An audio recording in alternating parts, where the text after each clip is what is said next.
繼續嚟溫習呈分試係咪？五上評估嘅內容啦、面積啦。好，咁我哋今日做呢一題下圈住嘅題目。好啦，望下先。咁佢就問咧呢一個圖形嘅面積嘅。咁啊先睇下個三角形啦，底乘高除2，即係5乘6除2啦，就係個三角形嚟嘅。再加啦，長方形。長方形咧就係長乘闊就得啦嘛，長咧就係4+5啦，闊咧就係2啦。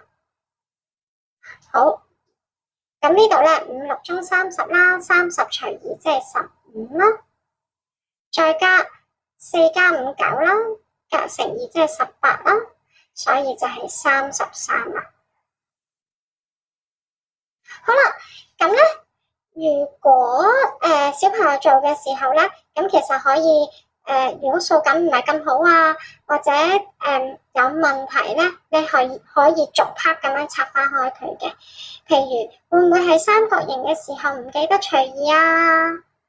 又或者佢攞信息嘅時候攞錯咗，冇將4+5變成一個長乘闊嘅概念啊？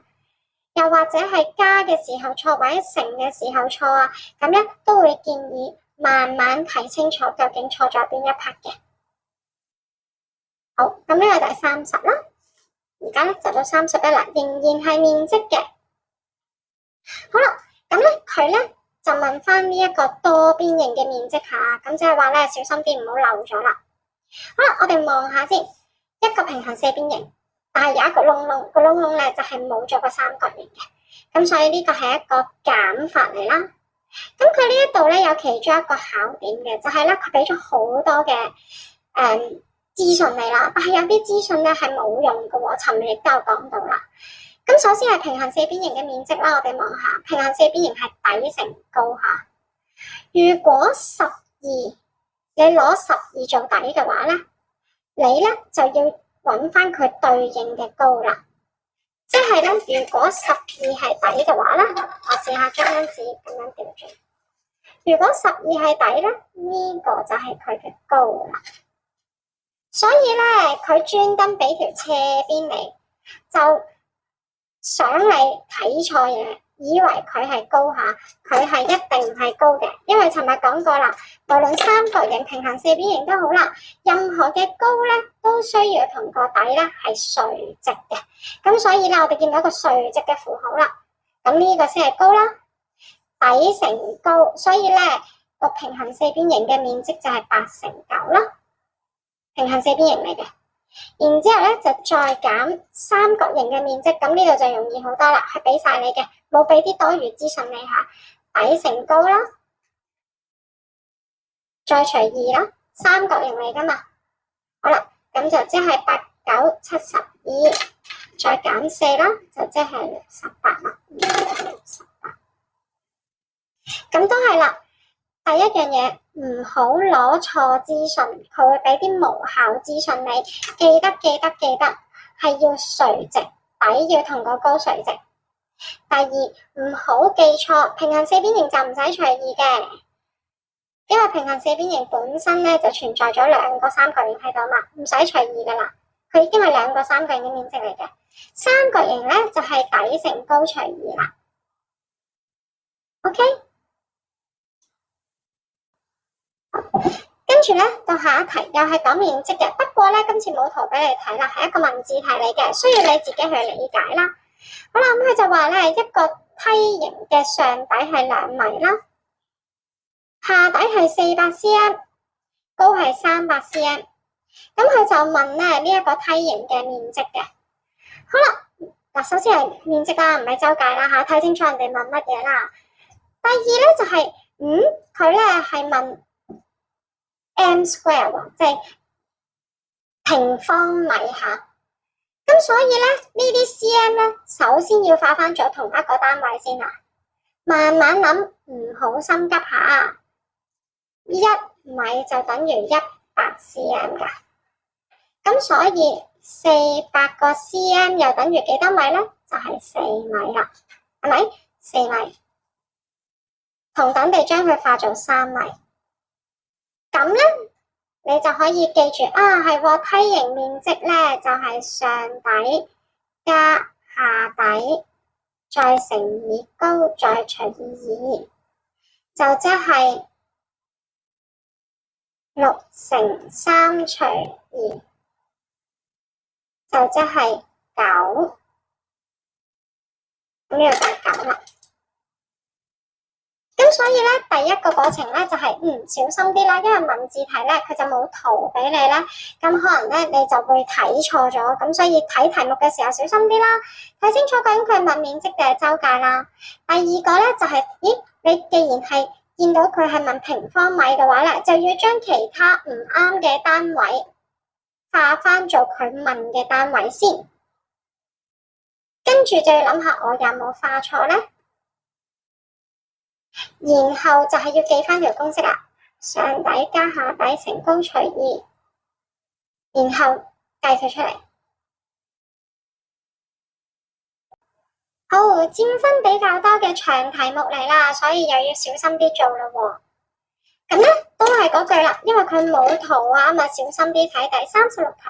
佢就話咧有個平行四邊形嘅高下，呢度係5個 cm， 然後咧佢就話個底係個高嘅3倍，個底係個高嘅3倍下。咁即係個底係咩咧？個底就係5乘3，然後睇清楚佢問乜嘢下，佢係問面積嘅，面積係底乘高啦。好啦，底乘高啦，即係15乘5啦。5×5=25， 2啦，5×1=5加2即係7啦，所以就係75啦。睇清楚下，佢係話底係高嘅3倍，小心啲去分析翻個文字題。好，繼續去到第37題下，又係睇清楚題目先，因為咧啲長題目咧多數嘅要求都會比較多嘅，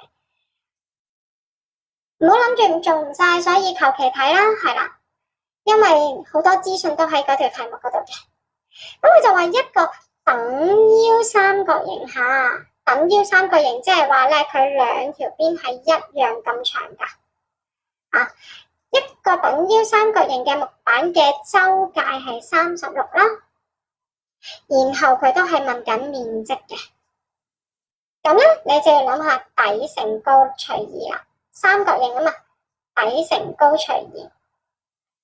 如果呢個係底，佢個高咧應該係又係啦，需要拉長佢，然後咧呢度咧要垂直，咁咧先至可以話呢一個係佢嘅高。所以咧喺呢一度咧你就唔可以用10乘7除2啦，係完全唔啱嘅吓。好啦，咁點計咧？既然佢就話呢一個係一個等腰三角形，咁呢個係10，即係話呢一邊都係10啦，因為等腰三角形嘛，即係兩條邊一樣咁長，就係10啦。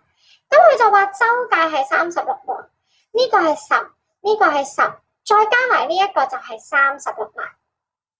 咁所以換句說話咧，呢一條邊咧係36減10減10，係咪？因為3個加埋就係36啦。而家呢個10，呢個10，呢一條邊咧就係冇咗佢兩個，36冇咗佢兩個剩餘嘅長度啦。咁咧，我哋而家就有個底同高啦，因為好明顯咧，呢個就垂直啊嘛，所以咧係36減10減10就可以形成到個底啦，再乘以高啦，再除以2，即係16除以2乘以7，即係8乘以7，即係56。OK， 好，首先咧就係話啦，呢一題咧係要睇清楚題目先，唔好諗住就咁十乘7除2，因為咧佢哋唔係底同高嘅關係。咁咧就可以去分析下，哦，原來佢係等腰嘅，攞翻齊啲資訊先，然後咧就再揾翻個底嘅長度，再用底乘高除2去計出嚟。如果大家對1對1嘅補習有興趣，又或者有任何嘅數學問題，又或者想約我一齊操卷嘅，好歡迎大家 PM 我。